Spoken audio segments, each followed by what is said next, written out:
Tu veux que je pardonne à ce type? Il a tué ma fille. Fais-le souffrir.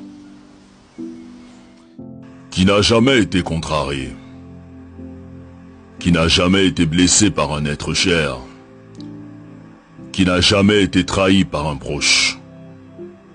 Bien sûr, tout le monde a déjà été contrarié. Et il arrive que lorsque la blessure est trop profonde, on a du mal à pardonner. On se dit hors de question de pardonner. Ce que cette personne m'a fait est inacceptable. Mais à cet effet, que signifie donc pardonner? Pardonner, c'est le fait de ne pas tenir compte d'une offense qu'on t'a faite, d'une erreur, d'une faute. C'est le fait de renoncer à punir, de renoncer à se venger, de renoncer à rendre le mal par le mal.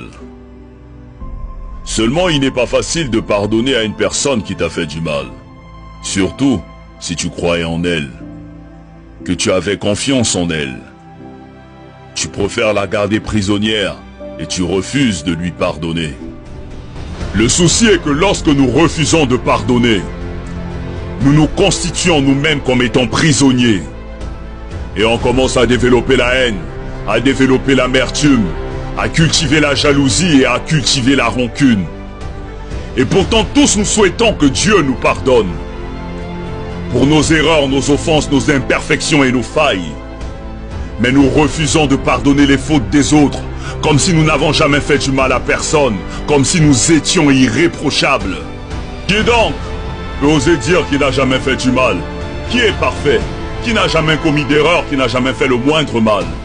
On souhaite tous que Dieu nous pardonne pour nos bêtises, mais on refuse de pardonner les fautes des autres, on refuse de leur accorder notre pardon.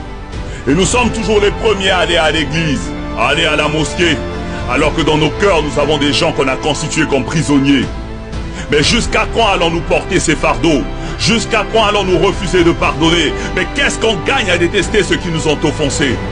Parce que celui qui pardonne est celui qui a décidé d'avancer. Celui qui pardonne est celui qui a décidé de se libérer. Celui qui pardonne a fait le choix de donner un cadeau à quelqu'un même s'il ne le mérite pas. Parce que la rancune est une lourde pierre que celui qui pardonne n'a pas envie de transporter. Quand tu décides de pardonner, tu le fais d'abord pour toi-même.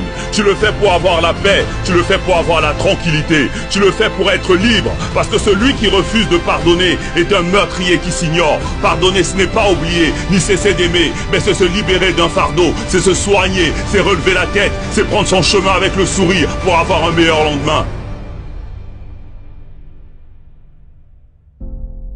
Pardonnons à toutes ces personnes qui nous ont blessés. Pardonnons pour que le Tout-Puissant à son tour puisse nous pardonner. Pardonnons pour être au-dessus de ceux qui nous ont contrariés. Pardonnons pour retrouver la paix et progresser.